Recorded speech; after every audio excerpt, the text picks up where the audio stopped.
That was another one of those silky smooth transitions. Down 5 by 5. Are you receiving Earth? Mork calling Orson. Come in, Orson. Are you receiving me? Okay, we're all up there. Can I get a 5 by 5 from the people, the good people, the good hottie stars? How was your week, friends? How are you? Hope all is well with you. Where do you even start? But start we shall. Try and give it a crack of the whip. Again, I just want to frame these for our international audience. All 1,000 of you so far tuning in week one week. Those of you leaving your comments on the review, thank you very much for your conversation and your interaction. Very very touched by the last comment there on the last stream, touching in as well. I really appreciate your kind words as always. A lot going on over here, a lot going on and around the world. My main thesis was to kind of recap on last week, or it might have been the week previous. I was talking about the Restore Britain announcement when Rupert Lowe announced the new party and the furore that came over that, and our pundits and our pundits over here talking about his attachment to Cromwell, and I want to kind of, and it's funny because I mentioned that as well. Peter Irvin wrote an article for the Burkean, and I've read it twice, and I had to over the weekend. Am I getting a 5 by 5 actually? Yeah, I am 5 by 5. Thank you for that, Martin.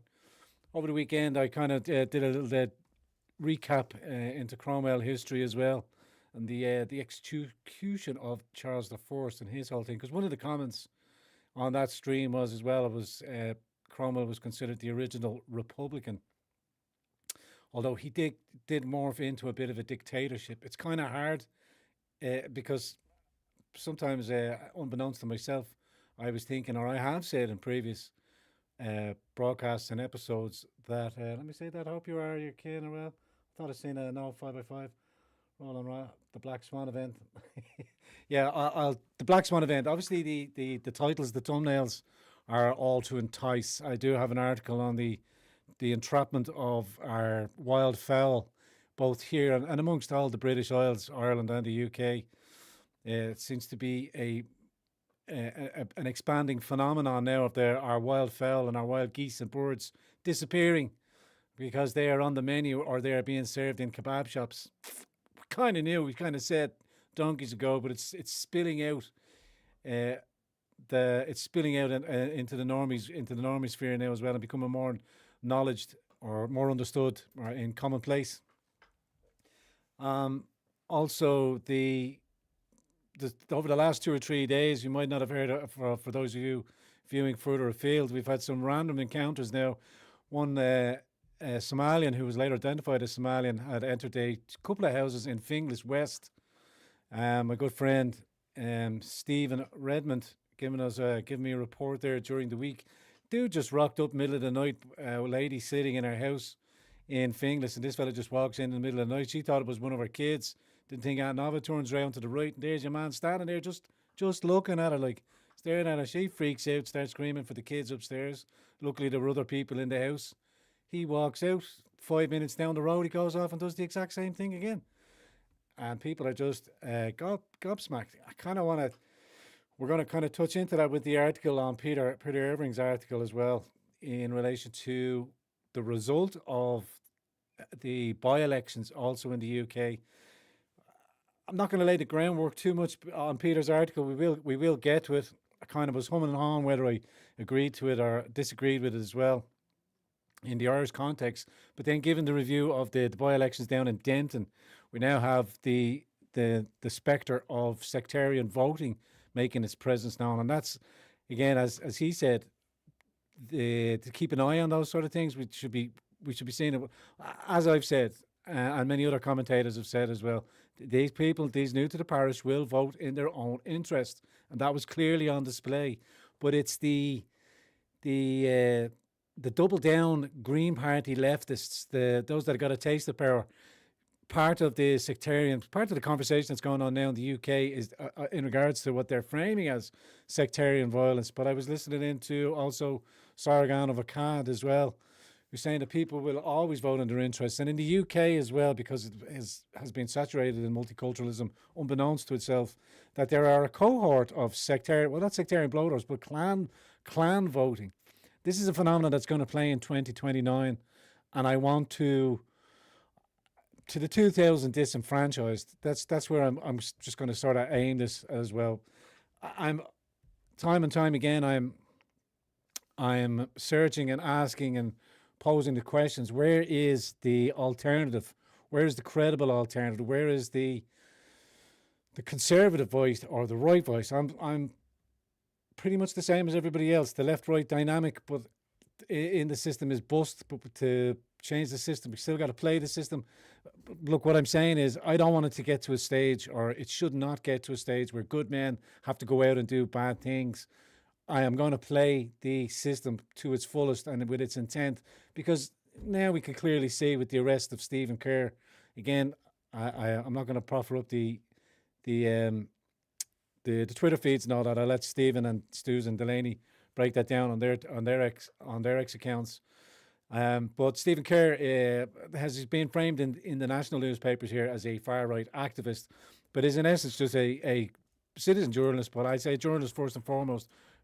Himself and Suzanne Delaney write some fantastic articles. Stephen is very vocal and very active in the scene of contrarianism and holding truth to power as an independent journalist. Should have said independent journalist, not citizen journalist. My apologies.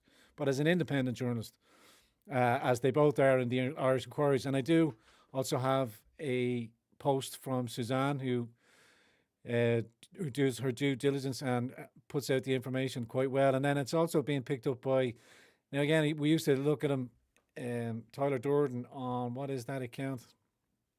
What is that account? It is Zero Hedge. Sorry, lost my train of thought there for a wee second.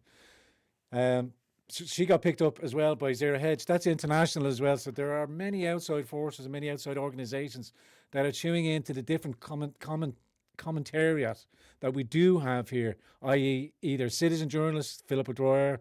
You have loads of this is Dublin. Like I said, there's a lot of things happening. Daz News, to name a few. And again, these are just the ones that come to mind, just to refresh your memory and stuff like that. But we have active citizen journalists that are our cameras on the day-to-day on street events that are happening. And here in Ireland, pretty much the rest of Europe, everything is just a bizarro land. We have a two-tier justice system that is openly giving soft sentences to people with atrocious material on their phones, need I say less, that kind of stuff. But then we also have a talented musician who was recently released back on bail, having punched an 11-year-old in the face.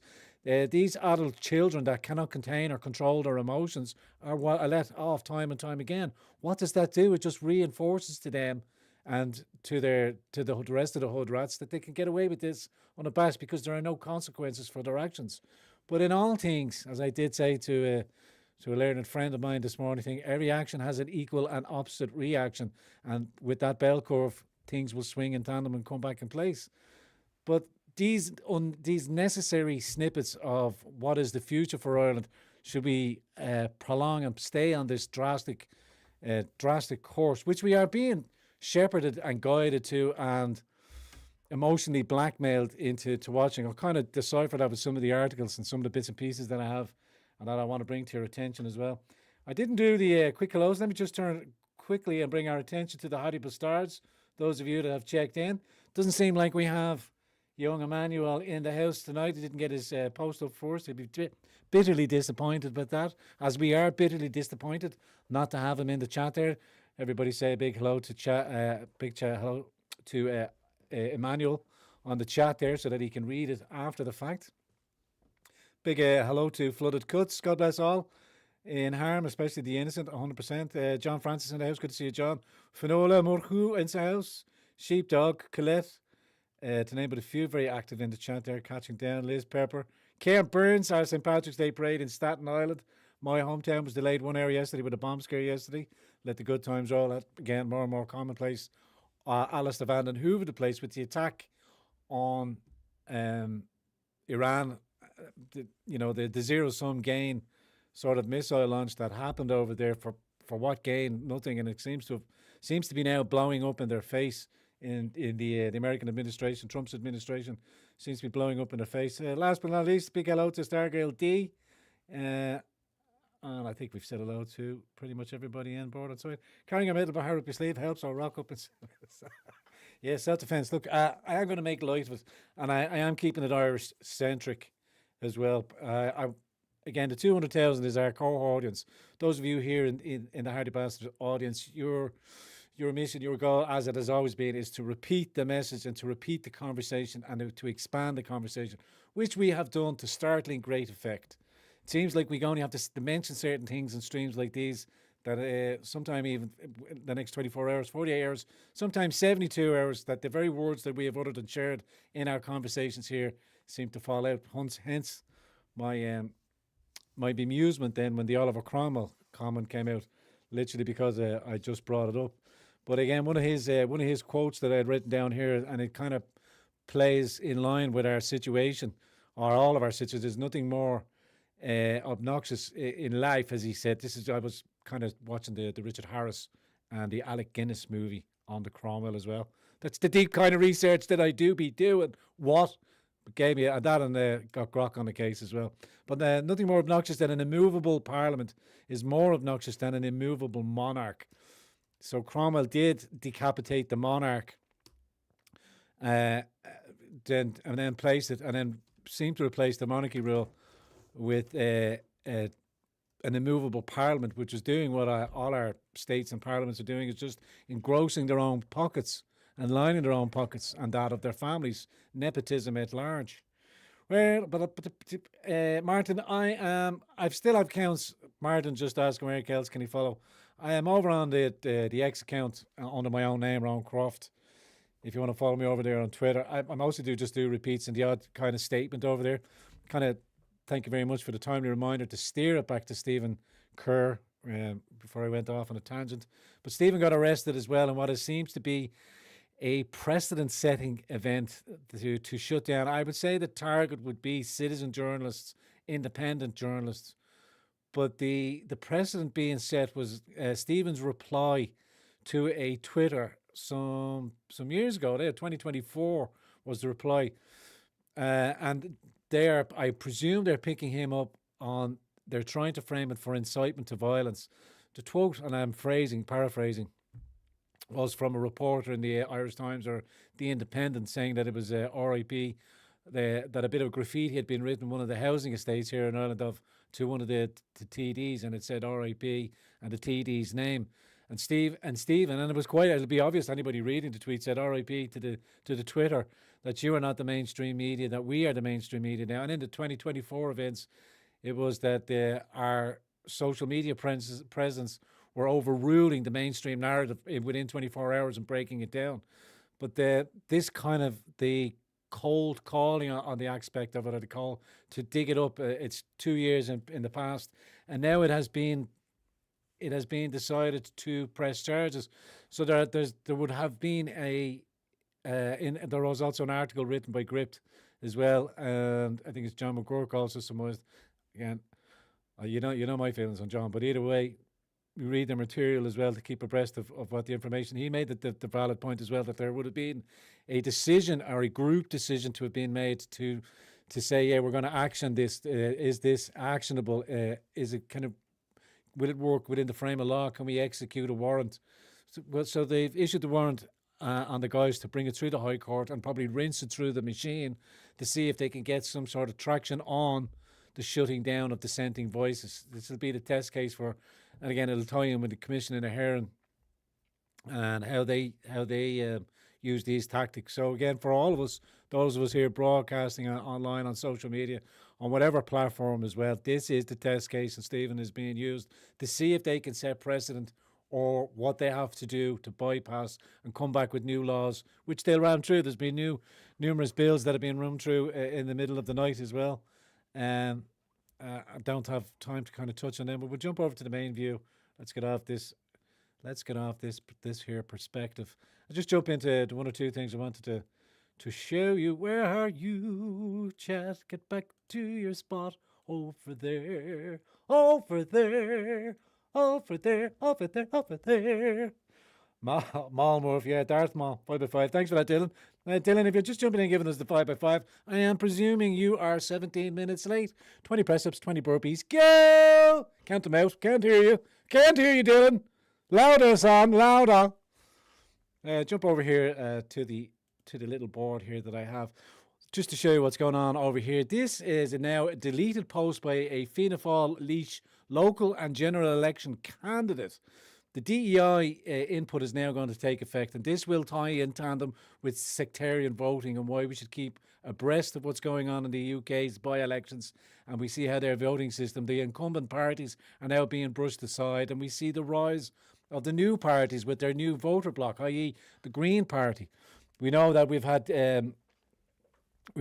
some Green Party candidates go over to the UK and bolster up the numbers over there, whoever paid for that jolly. But the Green Party emboldening themselves through the use of sectarian voter to appease these new to the parish voter blocks that they wish to avail of to get themselves in power.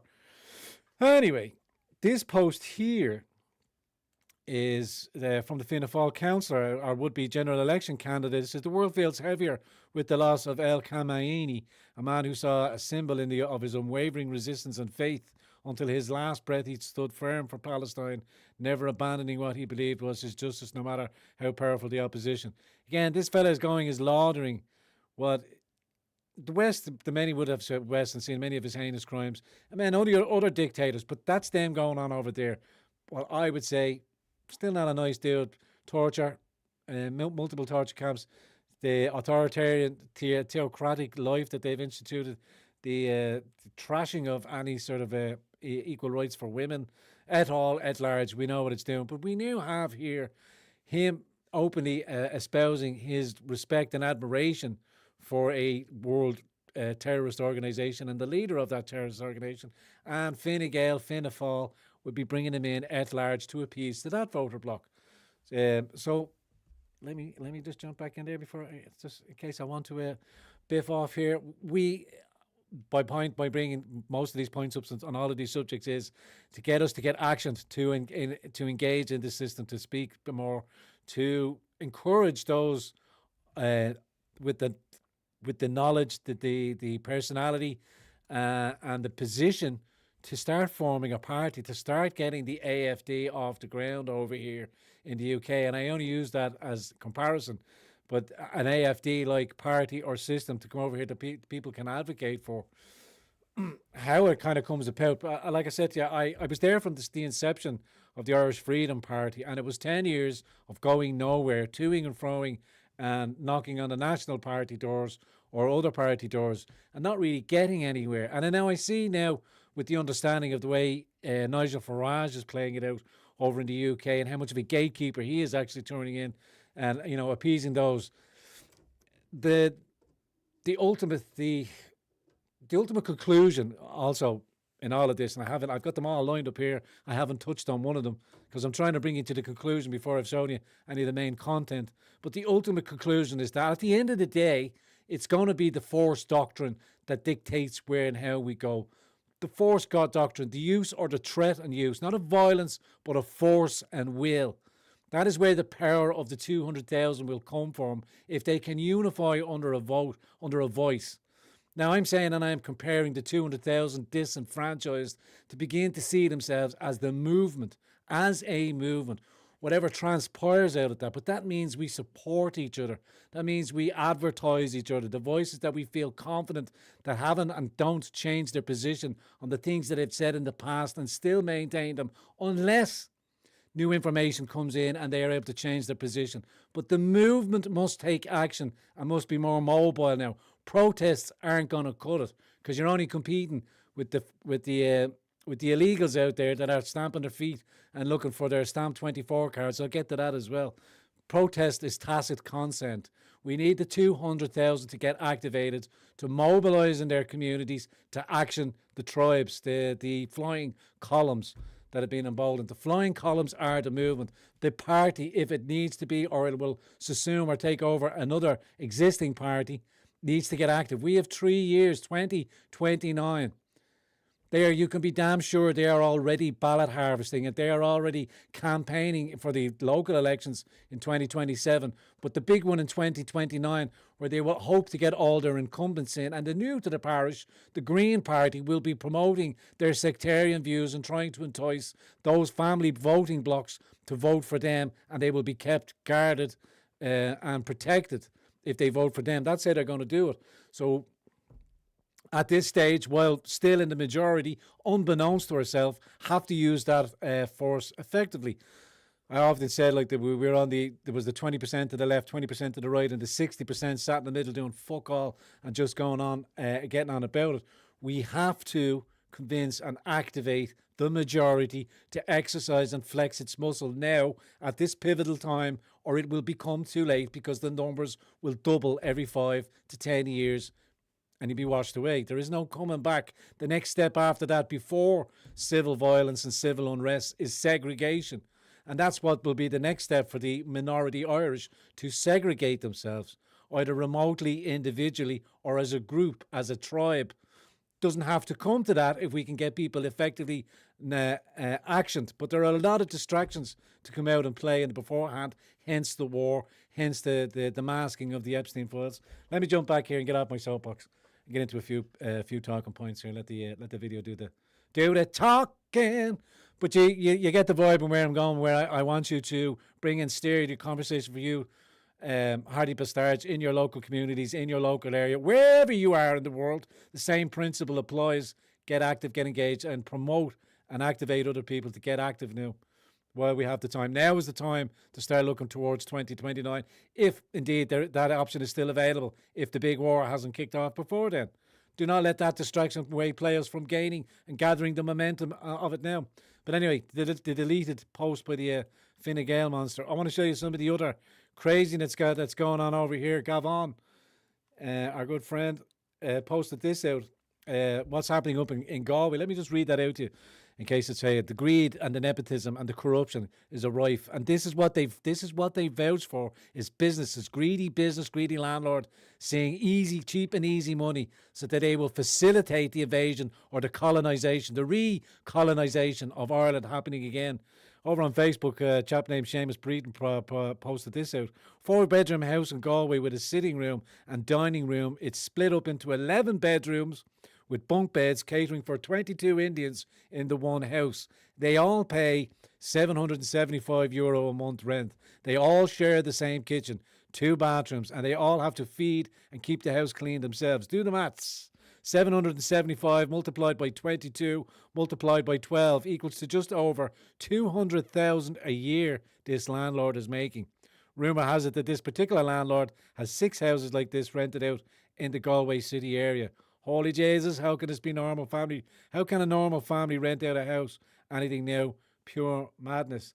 And with the states or the regime now bringing into effect, as they say, to proffer up renters' rights, which is only going to drive rents up even further as landlords will try to lock in the highest price possible before the new changes come into effect. But that's not going to affect all these colonisers who are making bang to the buck profits, hand over fist, and the vast majority will be taking avail of government grants. So again, the taxpayer, the exchequer, paying and taking up the slack for its own colonisation. Again, these people will vote in their own block interests. They can live quite handily 22 amongst themselves, 22 at all in a house, and get on with it. How do you compete with that cheap labour sat in there? How do you convince that Gombean landlord to not take that quick and easy money? You may think, and as again I've often said, you may think that you'll escape the nonsense, but sooner or later, diversity will come knocking on your door, no matter if you feel that you're in gated communities, because you are not as rich as the billionaire class, like the Ivy and the Guinnesses, who just so happen to be mentioned in the Epstein files as well. We'll get to them, hunting humans, and ahead of the NSPCC. It all ties in, but we can't get too lost. Again, I won't get too irate, but again, this Gombean landlord class and everyone with a spare bedroom trying to make a quick buck out of the cost of living, you're just speeding it up, the demise of Ireland. Zero Hedge during the week, or just during today as well, caught up on a post that was on the social medias. Again, one of the intrepid citizen journalist out there, by the Grand Canal here, locals had noticed that traps had been set up and the local wildlife were going missing and astray. So there was a video produced over there, but I wanted to touch in on Zero Hedge's account here because it picked up on not only the video, but also some of the words from Suzanne Delaney. Hence, I'm saying that why Stephen Kerr's arrest is pivotal, but because they are quite the intrepid reporters and they are dogged, determined, but they come with such fantastic writing and journalistic skills that to test it with Stephen is obviously a measure of how much they fear both of them because they're quite dogged and quite accurate in all their reporting. Migrant film catching and butchering swans, ducks in the UK and Ireland. Shocking videos reveal migrants setting traps and snatching protected birds from public waterways, fueling outraged and unchecked immigration over unchecked immigration, destroying local wildlife. We've seen it happening for years and years now, but now I said it cannot be ignored because it's stammering out into the mainstream. Video evidence from Ireland shows a local resident dismantling crude wire traps placed along Dublin's Grand Canal by tent-dwelling migrants believing to be targeting swans and ducks for consumption. Now, it's not only going to be them. But it's going to be tried to be factored and pinned on them alone. But all the pop-up fucking takeaway shops and kebab shops, it's not only ducks and swans, but pigeons are being going missing as well. So be careful what you're getting at your after drink, particularly if you're a tourist, because you may think it's just pure meat or animal livestock as well. But again, the way things are going in the world, we have to be aware of human meat in the food chain as well. Not just that. Huh? What? I know.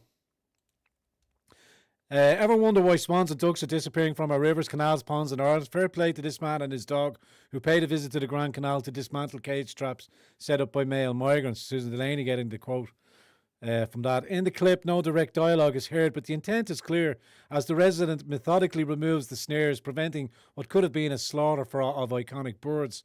The incident echoes similar scenes across the UK. One video documented an RSPCA officer confronting a migrant family suspected of poaching and cooking large white bird, possibly a swan. They've been warned not to do it again by the RSPCA. Swans are a protected species. These people don't care. We need mass deportations. Protect our swans, mass deport everybody. And it is the solution. It is undeniably, it is and has to be the solution as well. And any political rhetoric or any talk, set the stall out now. Again, I'm not mirroring respect or reform, not reform, restore Britain. But the words and what we're saying in town has to be in line with that. Thousands, hundreds upon thousands here in Ireland need to leave and be encouraged to leave in a quick and steady way. For if we are to save whatever was left of the healthcare system, of the housing markets, to reduce rates, to reduce rents, to bring down pressure off the system. And again, with these latest deportations, I have a piece there from NWL and the layman there. She will go through some of the statistics from the announcement from the Justice Minister of some 63 deportations have happened this week. I'm doing my bit for the country. What are you doing? Hi, I'm Jim O'Callaghan. Think of me as your next new leader of Fianna Fáil or Fianna Fáil. To finish off the article, I'm going to get someone to check what bird this is. I think it might be a swan, but do you think the big white bird that you see in the park? Yeah, anyway, we did see that video article. They're walking into a block of flats. I think they had 3 swans in the bags, and we're going to chop them up and make chop suey out of them. Again, diversity is a strange and wonderful thing. Remember, it's our strength. These people. A question was posed in the week from a comment section here as well, when the journal.ie running cover for the former Minister for Children, Roderick O'Gorman, saying that he did not, even though we have evidence in the Wayback Machine here, but they are running cover here for the former Minister for Children and leader of the Green Party, coming out with this: debunked. Roderick O'Gorman did not tweet in 8 different languages inviting asylum seekers to Ireland. Critics suggest that this little scene tweet, that little scene, like little scene, but it has been seen, but it may be little scene. So the post exists, is what I'm saying, for a plan that was never. They don't deny that the post wasn't there, but it was little seen. You know, but it's a conspiracy, but it was little. They're not lying to you. They're just fucking using soup salad again. That was enacted to cause a spike in asylum claims. And it said just at the bottom down there, fact check, social media users have falsely claimed that Green Party leader Roderick O'Gorman invited asylum seekers to come to Ireland, a gross distortion of some of his old social media posts. In 8 different languages, we have it. But question, Rachel on the Twitter here just gone asked, how do these appalling lawyers get away with this stuff? And I thought Suzanne broke it down quite succinctly, so I think it's well worth to read for all of us to consider and understand. Suzanne writes, here's how the @journal.ie gets away with such appalling lies. Commissioner Naman, CN Naman, Ireland's Orwellian Ministry of Truth, has been granted significant statutory powers by the Irish state to regulate online content. The blatant censorship and silencing body heavily funds Ireland's legacy media. Over 15 million is being distributed. See below, she has a list. But for example, the Irish Independent has received over 1 million from Commissioner Naman, as well as hundreds of thousands in additional funding from the government. Laughably, Commissioner Naman says that despite the excessive state funding being awarded to legacy media, journalism output from such publications remains nonetheless independent and impartial. Trust us, trust me, trust the science, trust us. We're independent, we're impartial. Doesn't matter that we're paying them €1 million. It's our truth, and we've paid for it. Under the Online Safety and Media Regulations Act 2022 and the DSA 2024, Commissioner Naman can also compel platforms to remove harmful content with fines up to the 10% of global turnover and potential High Court ordered content blocking. The Journal are blatant liars with no shame. They have consistently scuppered the Irish people's entitlement to know the truth about what is happening in this country.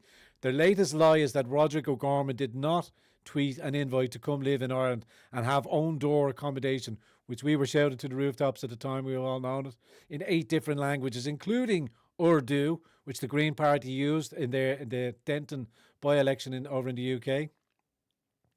The Journal have formed and have received funding from the government and Commissioner Naman.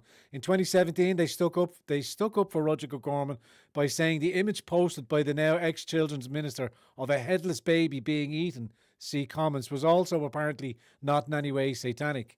Again, he has already got form. She gets to it here. He's a long-time crony of Peter Thatchell.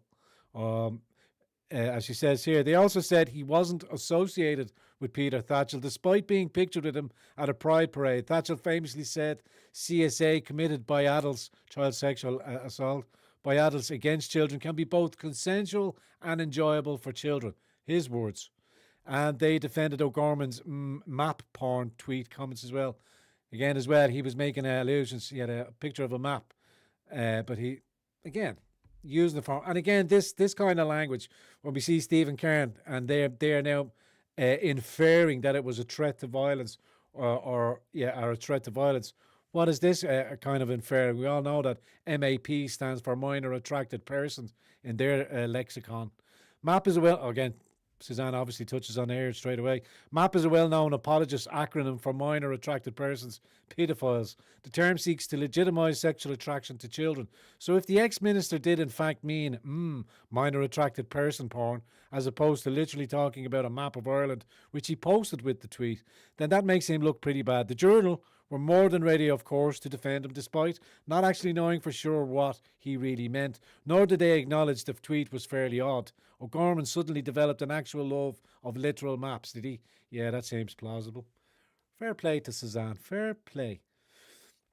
So we do have the Wayback Machine and we do keep track record of this, but these people have formed, again, with the X-Files further abroad. It's here. It's all part of it here. This is all wrapped up in it. And I do believe it will unfurl and make its way. The tsunami will make wave here. I just mentioned in brief there about some of the other information about the Guinnesses, you know, the big dynastic family, the big billionaire class that own 3/4 of Ireland here in the land or whatever. But apparently one of their own has been name checked as being on the flight logs 40 times. And also known as well as the aristocratic class across Europe for hunting humans in black forests. And to name but other things. That might come out, it may not, but these are the type of people that are up there and posing to rule over us, I should say. Again, let's get over to the deportations situation. Let's go over to the deport situation. But the Minister for Finance posted out early on the March the 1st, Saturday, I think that was Saturday morning, at 7 o'clock, just to show that he was up and about bright and early. Our further deportation flight left Dublin yesterday and landed safely this morning in Johannesburg, South Africa. There were 63 people on board who had received but not complied with deportation orders. Short, shrift, and to the point, making himself look like the hard man. I just, deportation flights. What are you on about? We're at it. We're doing it. It's large. It's deportations. That's what you wanted, wasn't it?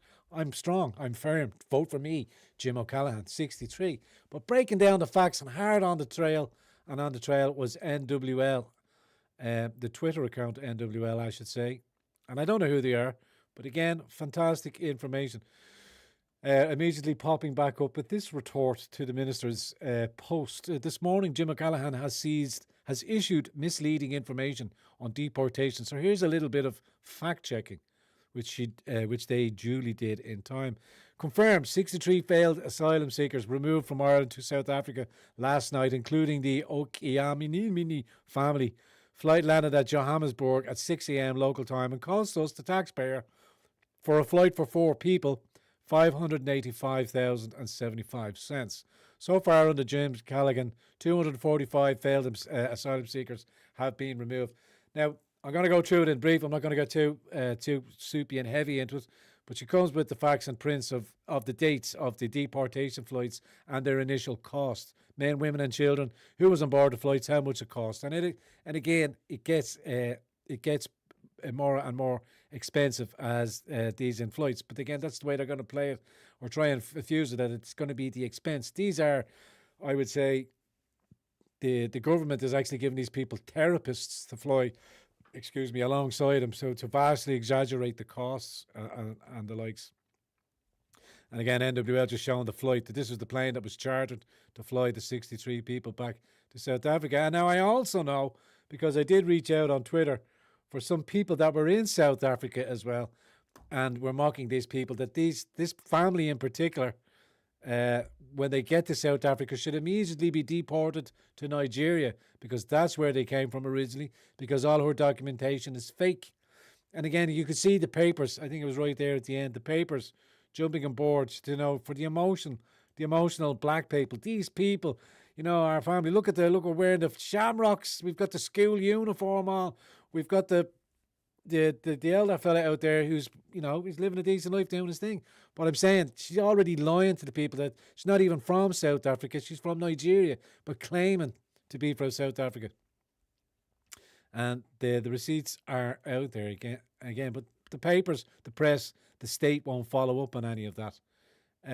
So Jim got kind of rounded out on his information and the facts that he was putting out. Jim says that the second charter operation this year, and 8 in total, but there have been 6 other charter flights removing failed asylum seekers. The other 2 are removing criminals to the EU from Romania and Poland.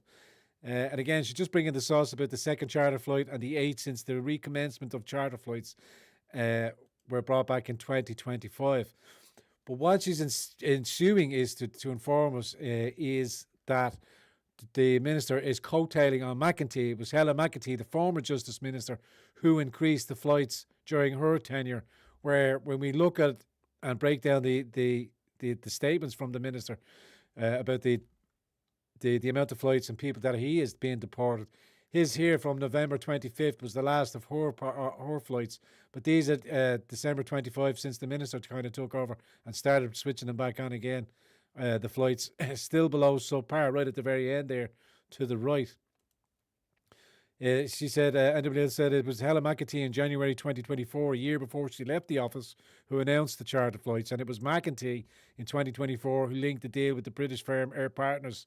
So Jim is a goal-hanging credit for a tiny number of flights. But it was my friend, the layman, who deciphered the information that NWL puts down and said, in all, and the way the minister is framing it here is that 245 deportations in the last year, with over 13,000 arrived in that time. So that is with an 80% ejection rate or rejection rate. So 80% of those 13,000 claims were rejected at face value. 245 deportations within that same year. 13,000 in, 245 out. You see where the maths is leading up. You see what we're faced with. And that means that we have failed to deport 97.7% of failed asylum seekers. If you are praising this spectacular failure, you are indeed a moron. So they are just going through the motions to make themselves look tough, saying it so that the papers will run cover and blow it all up. They'll make a big fanfare, use the emotional blackmail, think of the children, think of his families, but already proven, even their poster children or the poster family that they proffered up were proven to be fucking liars from the very beginning. And I'd say a whole cohort of all the other people that the mainstream promote have all got proven fraudulent track records that could easily be picked apart. And we will do in time. Remember, fraud vitiates everything. How far we have to uncover that fraud back, how far it takes us back, as the satirical says, back to 1975, whatever it takes to undo all of that and just rip it out of the ground and fuck it into the sea. For the short harm expression. Other things happening in the Republic. Let's jump into a video to break up the conversation, and I will jump back over to you. But the jibby jabbies are making their way. The results of the jibby jabby. There's been a new report, 600-page report dropped by the American State Department, the FDA. Haven't got through it. Haven't had a chance to get AI to go through it. But in essence, it's laying all the material, information and facts that this was a planned pandemic, that this was the advancement of a failed gene therapy. It's all beginning to come to light because of the evidence and the dogged determination of a lot of people that have stuck to their guns and said, shit, no, I'm not doing it. But the irrefutable evidence is now making its way out, and Irish broadcasters feel emboldened to talk about it. Have a listen to this. Two of people that seemed perfectly healthy and didn't seem to have anything wrong with them, literally just dropping dead, because I certainly have. So they warn that the side effects linked to the COVID vaccine include stroke, coronary syndrome, they call them, acute coronary syndrome, brain hemorrhages, cardiovascular diseases, hemorrhages, gastrointestinal events, blood clotting, all of this, which is warned as being side effects linked to the COVID vaccine. So that story isn't gone away, that's for sure. And I mentioned it to you this morning because you may have an opinion on it. And then I probably should have mentioned these. So like I said, just to let you know that it is breaking through the airwaves there, different accounts just reporting on it as well. So the zeitgeist will see it. And then looking into the comments section as well, people saying, worst mistake ever made. Our whole point as well, primarily at the start, was to warn people not to take it, to check on their information, not to advise people and tell them what to do or what to do, but to get them to have as much information that they could make the informed decision on whether this gene therapy was correct for them. And anyone that ascribed it anything other than a gene therapy was a fucking liar and should be held to account. That would include all of the fucking mainstream press and all of the political class who described it as safe and effective vaccine. And we all know who the bigger players were as well that pushed that out as well. What else as well? Kind of in two minds and two frames. Does it tie in where we are now at this particular moment or this juncture in tonight's stream? I think it does. To see this and to explain to you how long and how planned out in advance this civilizational change that is going on, how the bigger players are. I don't think we need to get too far. If we go back to who ultimately is the cause of it all, is the Edomites, who associate themselves with the children of Israel. And how far back you want to go, but it's Edomites, it's the Canaanites, it's the Baal worshipping and all of that. It is what, as the Iranian peoples did by burning the effigy of Baal, that probably got the synagogue of Satan, Israel, to start firing missiles and drag America into it. And as I said, it's blowing up in their face. America is having to launch 3 million Patriots to protect their vessels from $20,000 drones that are being fired at them, and they have underground bases full of them. So the maths ain't going to work out. They can't maintain that spend, 3 million to defend against a $20,000 sort of flying bomb. So the regime change didn't happen. This is from multiple commentators, and I'll coming to their summation as well, and I'll just add mine to it as well. The failed regime change, they automatically must have presumed that when the Ayatollah got taken out and his whole central governing party, for some reason, decided to all get together in the middle of a war and share the same room. That makes sense! Just remember when I'm conducting my war room, to all you Spartan warriors that are out there when the inevitable does come, we won't be all meeting in a one room so we can all get taken out. Decentralized leadership, the flying columns will prevail. Just remember that. The flying columns will return in some way, shape or form. But this post here as well, excuse me, back on the long detailed plan. I didn't know this. I'm still horrified about it as well. Again, the reason that the Rupert Lowe mentioned and the displaying, the emotional display off of people getting their knickers in a twist over Cromwell is because of the military aspect of it as well, because I do have an interest in that military aspect as well. And I was saying, as soon as I heard about people were talking about Rupert Lowe talking about his attachment to Cromwell and what it's studied, again, it goes back to the symbolism of it all and what he meant by it. I'm not saying I'm sure. I'm presuming that he was using that analogy of Cromwell to be the great Republican, to destroy the monarchy as it exists now. It's a kind of symbolism to let them know and to let us know, or his people, not us I should say, but his people, the people of the UK, those that want to jump on board, what he is trying to achieve through that symbolic reference of Cromwell as well. But would he spiral off to become the despotic dictator that Cromwell seemed to have morphed into it towards the end?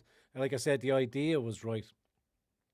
But the long-winded plan, I've heard of this in a military aspect, that after World War II, that the Allies, the good people, the good guys, remember in the war, the good guys won.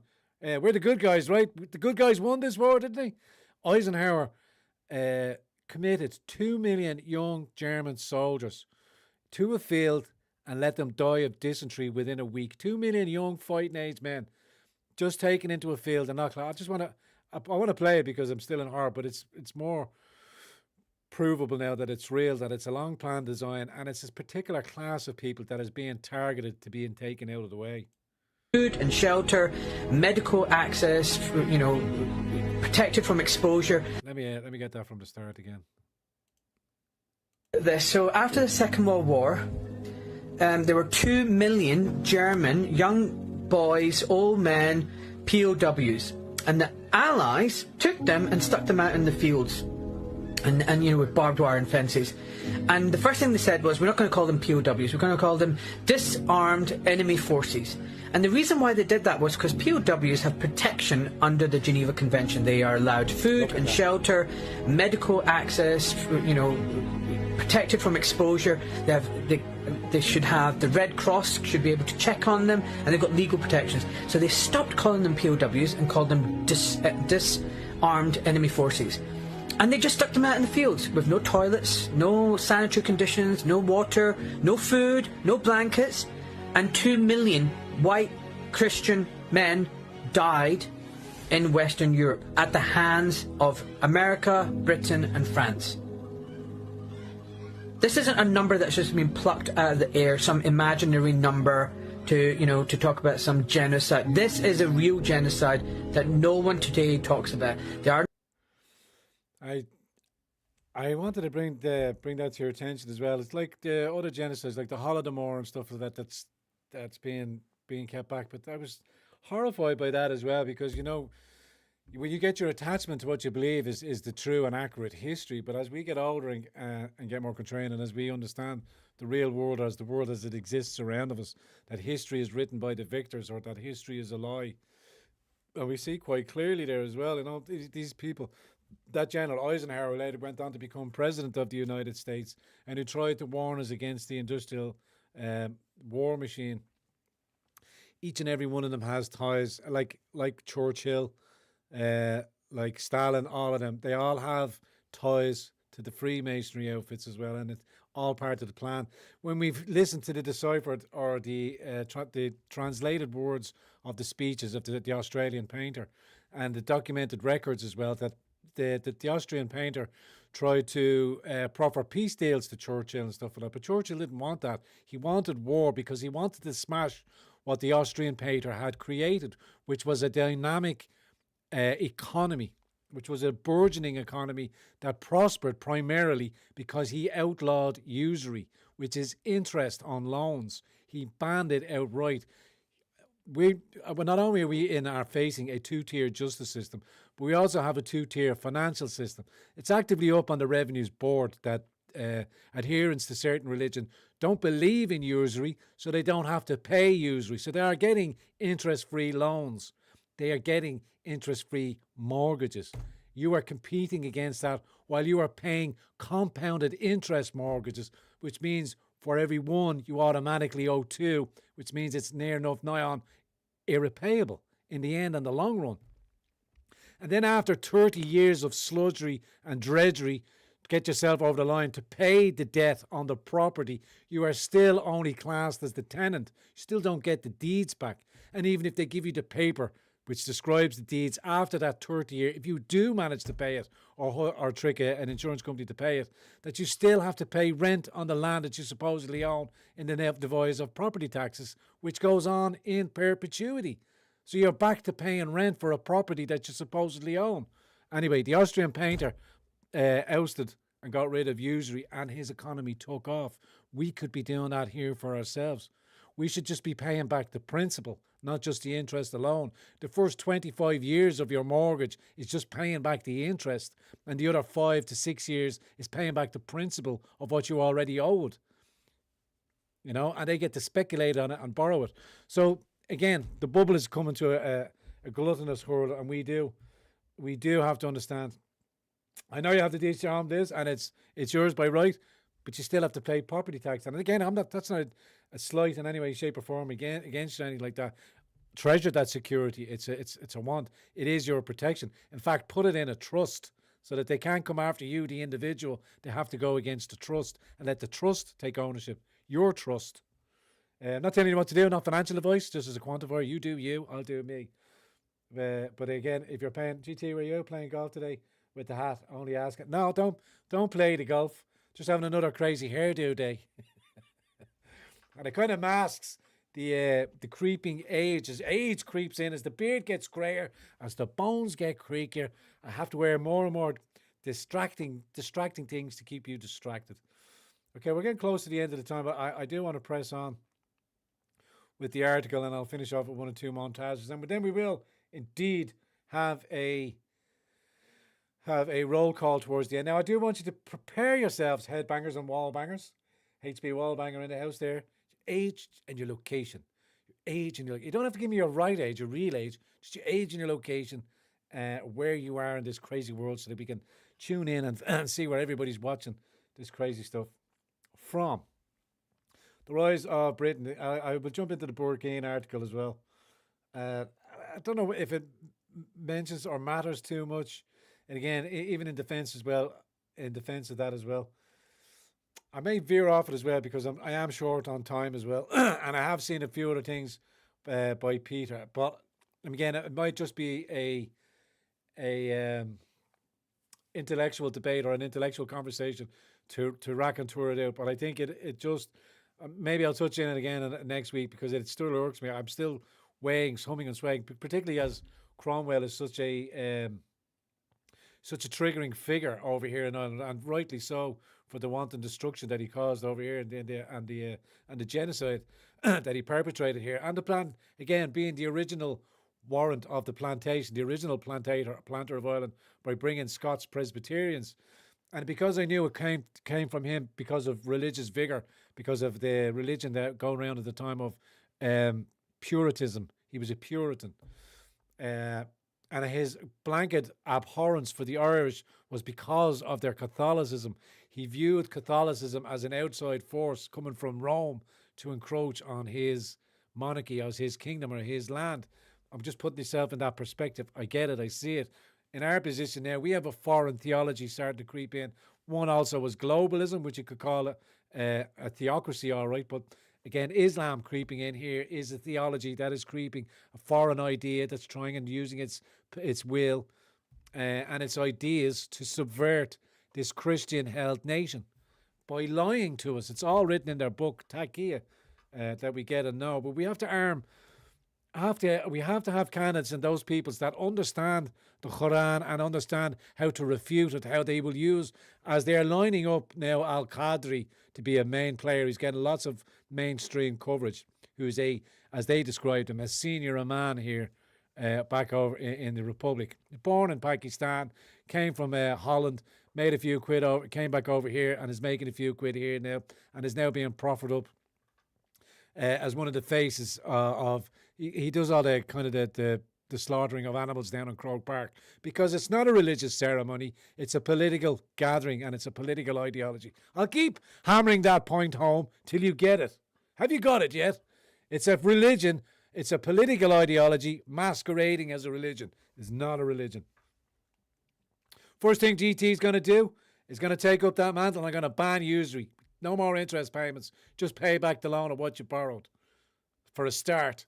Because when one of the three big American companies pull out of here or reframe, which they will do, one of the three being there's the pharmaceutical one, can't think of the name of it, but Google and Facebook being over here. These three companies, three American corporations, account for 46% of our tax take, of the corporate tax take, of the gross GDP, right? Figures just announced there during the week that they've had a marathon 26 billion in corporation tax take, and they're patting themselves on the back. The social security bill alone, don't mind healthcare, is 28 billion a year. So we are running at a deficit. We are spending money that we don't have on people that we don't know or don't care for us, and we're spending it large. So the wheels are about to come off the system, hence the Black Swan event with the Iranian war, with the closing of I'm going to butcher the pronunciation of it. Let's see if I can bring it up. The Hurez corridor, or the Hermes corridor. Did I? I think I did. I dropped it off there, but I'll bring it back up now in a second. Because I also want to throw one into the mix. Have you got your knickers? If you're going to get your knickers in a twist about this one, because I was gobsmacked when I seen this as well. I just pressed X on one of my saved articles. I'm just jumping back in here to capture it quickly. We might even hear Pooty Poots. Putin is making some unbelievable statements here lately. And again, if you don't listen to your enemy, as they say, and we are doomed to fail. Where is that one there?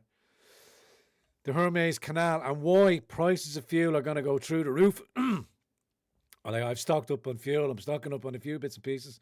But because of the missile strike in Iran, and because of the closure of the Hormuz channel, there we go. I'm sure chat was in there correcting me straight away. Armchair, not just yet. We're not doing the roll call. Keep it for later. You have to do a negligent discharge there and firing one off too early. Too early, son. Did you know? Right, quick one for you. Did you know here in the Republic of Ireland, so progressive are we, that we are enticing our young women in university? Did you know? Will we let them speak for themselves? Did you know in UCD you can now get abortions in the college, in the campuses? Isn't that great? Isn't that progressive? Do you have the receipts, GT? I certainly do. Did you know that you can get an abortion in UCD? Hey guys, my name's Ava, and I'm running to be your next UCD SU welfare officer. One of my key manifesto points is that I want to disseminate information on health services already accessible to you in UCD. Did you know that a service offered here is the termination of pregnancy in UCD, in the student health service? As your welfare officer, isn't that great? Isn't that so convenient? I don't give a fuck as your welfare officer. I just want to, am I going to run? My main tenet for running as your president in UCD is I'm going to help you murder your child. Isn't it great? Am and I fantastic? Vote for me. That's how fucking brain dead these people. That's how soulless these captured fucking sparrows are. The institutions are captured, that they're coming out and that the healthcare is being provided for them in the university. Defund these fuckers. Defund it and burn it all to the ground. An institution of education of fucking soul destroying. Absolutely disgusting. Calling it health service. Probably is, could be American, but I wouldn't have thought so, because they're so awash in American culture over here. They've got the same vernacular, the same pronunciation. All right, guys. It's not a D4 thing, it's American. We're awash with American culture over here. The social media generation can't remember what their original accent ever was. I'd say indeed, Steve, her parents must be so proud. They're probably progressive as well. Lucky she survived the pregnancy. She could have got terminated earlier if they had a chance to get to that sooner. Oh yeah, we'll keep you at the end. Keep you anyway. The Hormones Channel. Again, why fuel prices are going to go up? Why it's critical? Quick geographical lessons from the Syrian girl. I think it's pertinent to know and understand why the cost of living is going to get fucking ridiculously high. And the part of the Black Swan events, which they are creating themselves, is to throw the financial system into chaos. It has to be, the wheels have to come off. We knew this was coming. We knew some type of event has to come to start breaking down or to start the World War III. They're already proffering and saying that after Iran, and Iran could continue for a month, could continue for 2 months. It might even go on for a year if you're not careful. In the meantime, if the fuel shortages get more and more acute, the cost of living will get drastically worse than the 80s, if anybody remembers what the 80s was like here. And not to knock back the previous generations before, but in a modern term, I'm just relaying it back to the 80s. Don't think I'm not. I'm darkened of the 1847 and all the strife that previous generations. Anyway, listen to this one here. If Iran blocks the Strait of Hormuz, what impact will it have on the entire world, and which country will be affected the most? First, let's understand what the Strait of Hormuz actually is. It is a small area of just 33 kilometers located between Iran, Oman, and the UAE. It is a narrow sea passage through which almost 20% of the world's oil supply flows, nearly 17 million barrels every day. This oil comes from 8 countries located in the Persian Gulf, including Iran, Iraq, Kuwait, Bahrain, Qatar, Saudi Arabia, and the UAE for the United Arab Emirates. Saudi Arabia, Kuwait, and Qatar, 90% of their oil exports pass through this narrow route to reach the rest of the world. If Iran blocks the Strait of Hormuz, following countries will suffer the most damage. First is India, because it imports 85% of its oil, and 60% of that comes from Middle Eastern countries like Iraq, Saudi Arabia, Kuwait, and the UAE. Fuel prices in India would skyrocket, and as a result, everything related to oil and all industries would face severe disruption.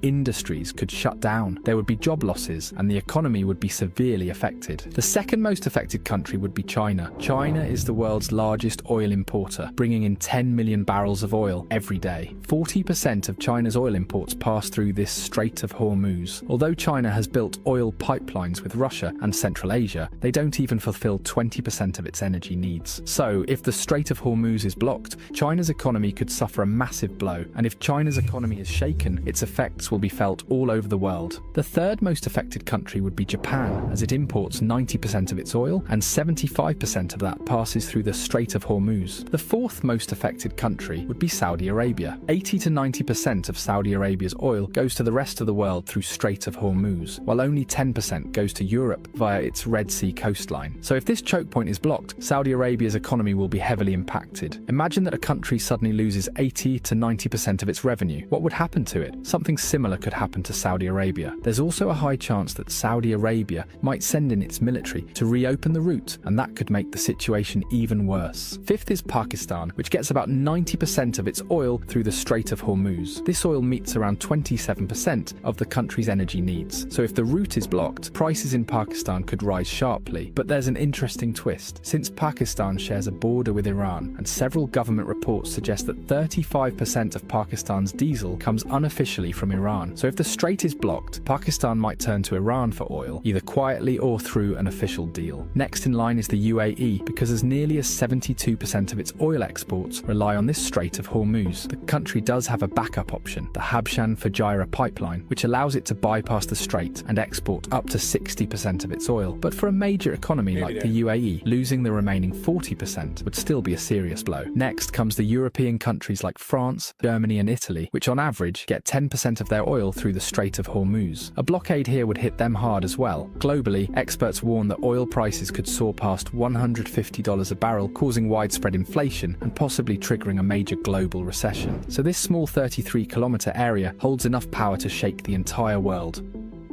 If Iran blocks the Strait... Now, hence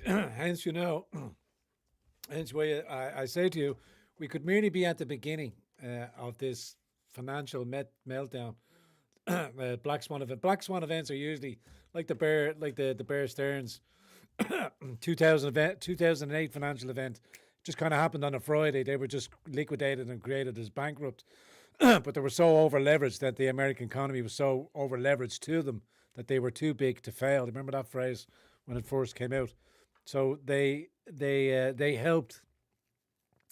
They implored the American consumer to help bail them out, which was the bailout. And again, we had the European version of that in our own sense. But I'm saying to you that that playbook is being played out, and that the next Black Swan event to bail it out will be to bail in, which means the taking of your savings or any sort of monies to be reinvested. I remember we said during the week, Ursula von der Leyen saying that we are going to take people's savings and retirement funds and make them and action them to put them to good use. We're going to take your savings funds and your retirement plans and put them to good use.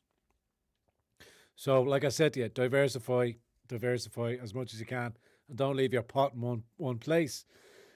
The reason I show you the Hermuse effect is because I think that could be the starter for the financial upheaval that we're seeing or that we're about to face. If it goes on longer than a week or two, you're going to see fuel prices go past 2. You're going to see fuel prices, the diesel at the pump go to €3 a litre. It could get fucking fantastically crazy. So make your necessary arrangements, that I say to you. If the ships cannot get insurance, they will not go anywhere.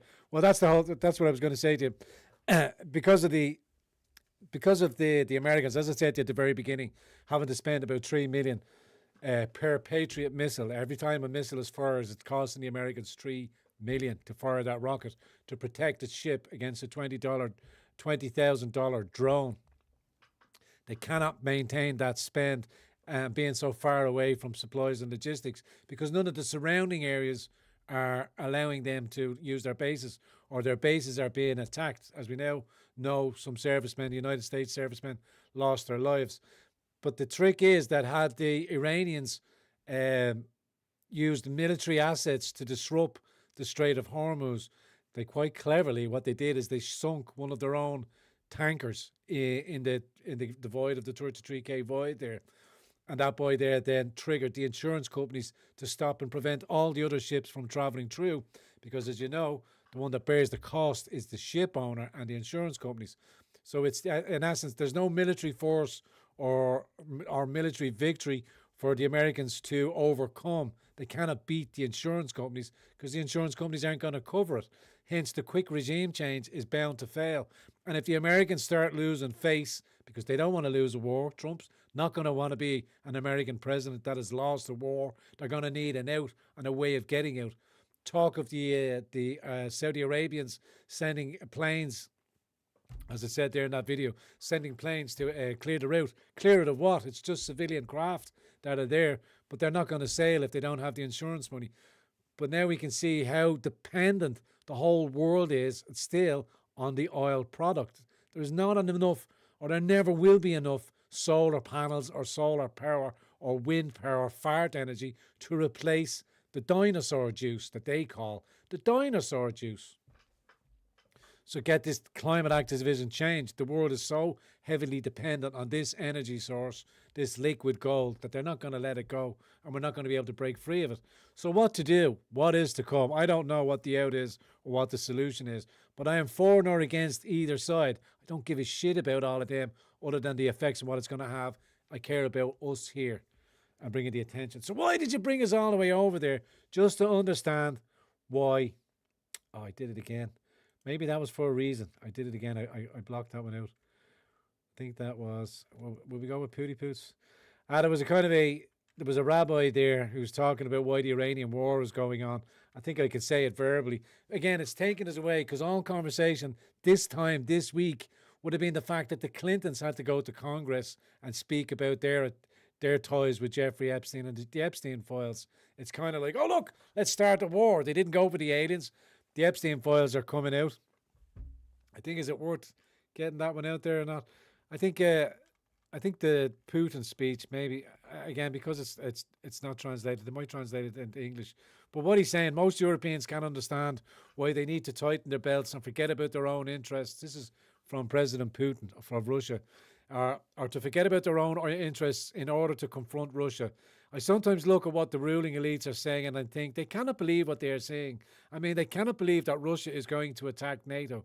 They are either very incompetent, or if they do believe this, nonsense, or just dishonest because they themselves do not believe in it, but convince their own folk of it. Calm down, sleep well, and take care of your own problems.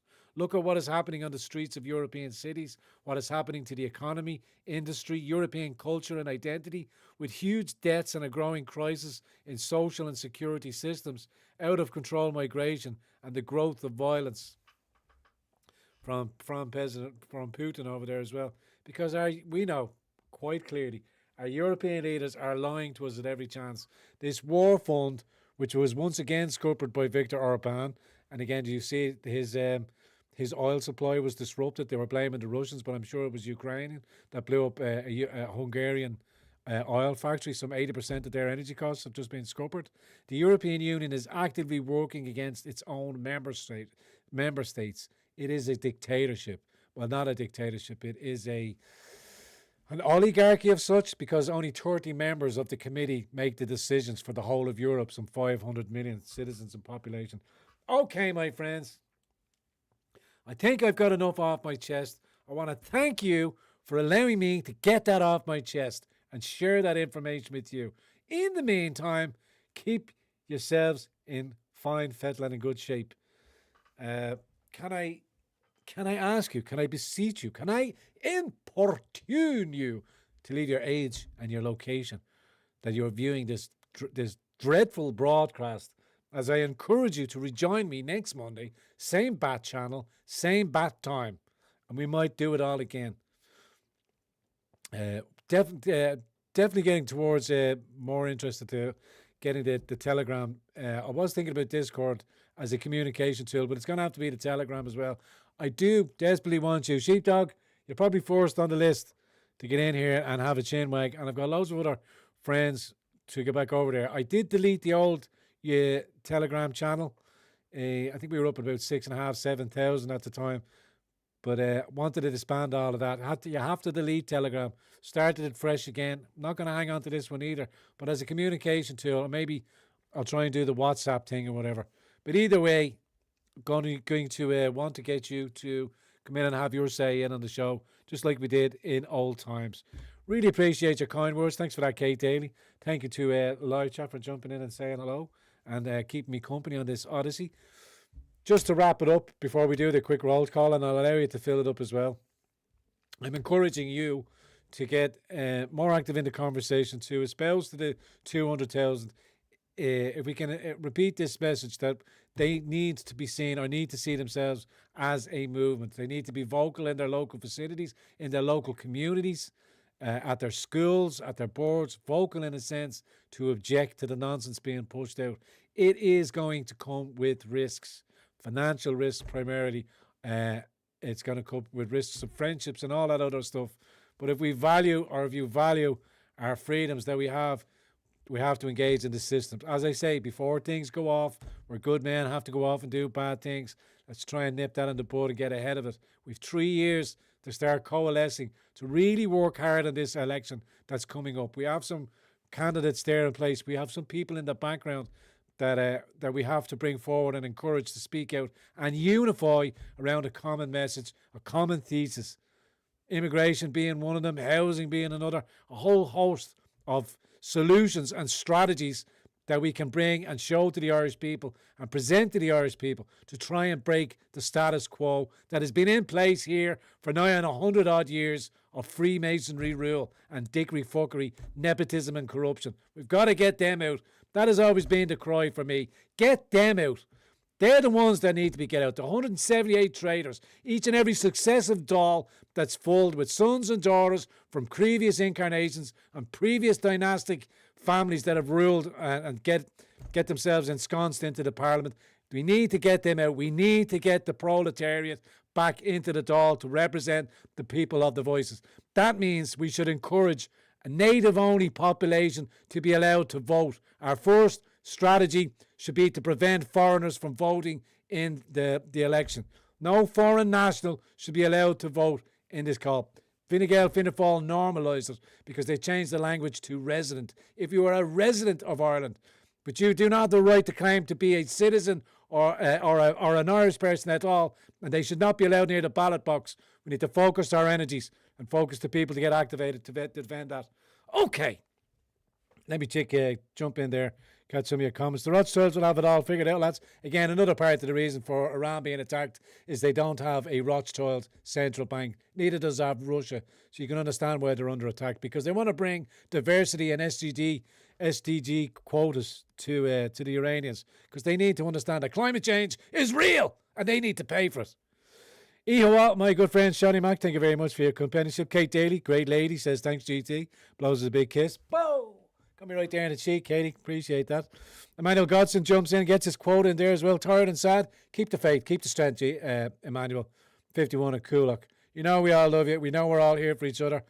It's just, you're just a seed. We're just a passenger on this journey at this precise moment in time on our way back to Christ's love. Just understand that. We have to play our part. We have to be present. We have to witness. We have to remain morally and courageously strong and keep our faith in our Lord and Saviour, Jesus Christ. Nothing else matters because it's all planned. Remember what he says in the Bible. Be not afraid. No matter how drastic and hard it gets, Christ's love is always there for you, and he encourages throughout the Bible, be not afraid. Colette Dunn joining us, 60 from Wexford for the second time. I got you, Colette, for the second time. I got you. Easy, girl. Whoa, whoa. I got you. We got John Paul Williams from Tyrrell's Township, Dublin 15. Thanks for that, John Paul. Thanks for that, G. This is Grace in Mead. Thanks for that, Grace. Appreciate that. The Bog, County Kill, Kilkenny. Wrong side of 40, right side of 50. On the wrong side of 50. Oh, me back. Oh, me fucking back. Simon Hunter is that's a Devon Stack sign off. Yeah, remember, I love Devon Stack. You're not going to beat the Black Pill. Shh, my dirty little secret. Don't let that get out there. If you're not listening to the Black Pill, Devon Stack lives out in the middle of a desert. My guy, my man. That's the life. Manuel, keep the chin up as well. Yeah, appreciate that. Sean Muzogo, 46 from Tasmania. Sean, did we speak on the show many moons ago, back in the heyday during the pandemic? There's not many friends I know from out in Tasmania, but I think it's yourself. Ian XX1, okay, 55 from Cornwall. Cheers to you. Thanks for joining us, my good friend. Finola 21, Sheepdog is 94. Here we go again. They're trying to confuse me with the numbers. Doro Anele. Am I pronouncing it? Doro Anele from Monkstown 58. Pleasure to have you on board, Doro. Going to abbreviate that just for brevity's sake. Karen Burns, friendships. We already lost our friends while gaining new ones. Indeed, that's part of the whole process of rejuvenation. Who else have we got over there? Shani Mac shouting for mass portations. Get them out. Indeed. Who else have we got there? Big amen. Christ, God's love, no fear. Absolutely, Karen. And Kate Daly, Dunleary, Dublin 21. Guramila, Mahagoda, Kyrja, as friends and family. Go off and enjoy the rest of your week. I'm not going to make any veiled promises. Let's just keep it to I'll see you same time, same place, back here Monday, 8 o'clock. And we'll take it from there. Thank you very much, live chat, for your conversation, for your chats. And I'll see you next time on the Grand Torino. Huzzah!